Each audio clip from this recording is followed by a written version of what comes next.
Hello, Bercair. This is Miss Gravatt from Pre-K, and today I'm going to be reading one of my favorite stories, Tops and Bottoms. It is adapted and illustrated by Janet Stevens. Tops and Bottoms. Once upon a time, there lived a very lazy bear who had lots of money and lots of land. His father had been a hard worker and a smart business bear, and he had given all of his wealth to his son. But all Bear wanted to do was sleep. Not far down the road lived a hare. Although Hare was clever, he sometimes got into trouble. He had once owned land too, but now he had nothing. He had lost a risky bet with a tortoise and sold all of his land to Bear to pay off the debt. Hare and his family were in very bad shape. The children are so hungry, Father Hare. We must think of something, Mrs. Hare cried one day. So Hare and Mrs. Hare put their heads together and cooked up a plan.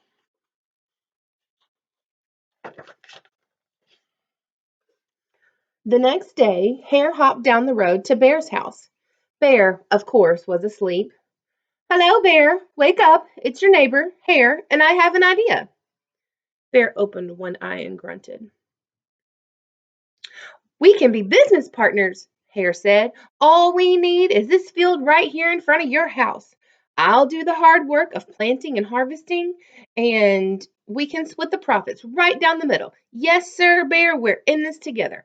I'll work and you sleep. Huh? Said Bear. So that will be it, Bear. He said. The top halves or the bottom halves. It's up to you. Tops or bottoms? Bear said with a yawn. I'll take the top halves. Hare. Right.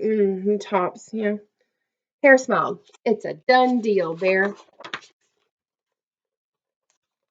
So Bear went back to sleep, and Hare and his family went to work.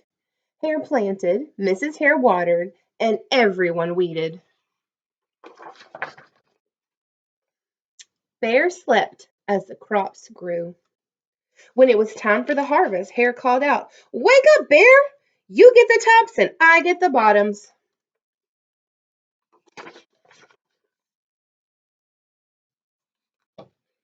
Hare and his family dug up the carrots, the radishes, and the beets. Hare plucked off all the tops, tossed them into a pile for Bear, and he put the bottoms aside for himself. There's the bottoms. This is the tops. This is what Bear gets. This is what Hare and his family get. Bear stared at his pile. But Hare, all the best parts are in your half. Well, you chose tops, Bear, Hare said. Now, Hare, you've tricked me. You plant this field again, and this season I want the bottoms. Hare agreed. It's a done deal, Bear. What do you think he's going to do? So Bear went back to sleep, and Hare and his family went to work. They planted, watered, and weeded. Bear slept as the crops grew. When it was time for the harvest, Hare called out, Wake up, Bear! You get the bottoms, and I get the tops.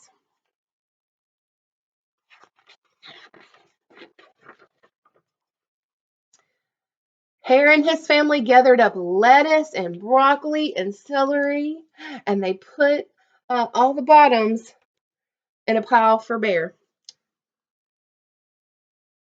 Here's the tops of these, and here's the bottoms. Bear looked at his pile and he scowled. Hare, you have cheated me again. But Bear, you said you wanted the bottoms this time.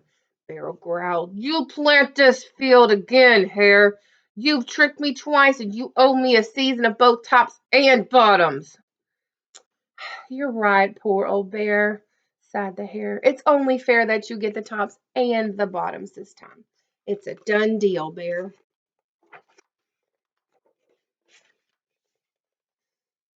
So Bear went back to sleep, and Hare and his family went to work. They planted, watered and weeded, then watered and weeded some more.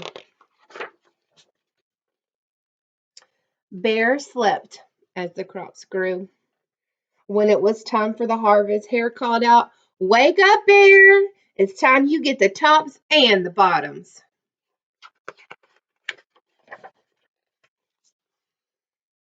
There, in front of Bear's house, lay a high field of corn. Hare and his family yanked up every cornstalk. Hare tugged off the roots at the bottom and the tassels at the top and put them in a pile for Bear. Then he carefully collected the ears of corn in the middle and placed them in his own pile. Bear rubbed his eyes and watched. "See, Bear, you get the tops and the bottoms. I get the middles. Yes, sir, Bear, it's a done deal."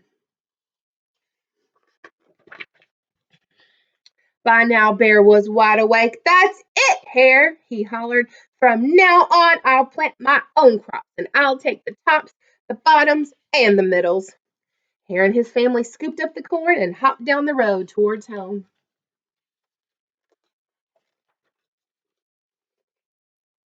Bear never again slept through a season of planting and harvesting. He bought back his land with the profit from the crops. Then he and Mrs. Hare opened a vegetable stand. And although Hare and Bear learned to live happily as neighbors, they never became business partners again. The end. I hope you liked that story. See you soon.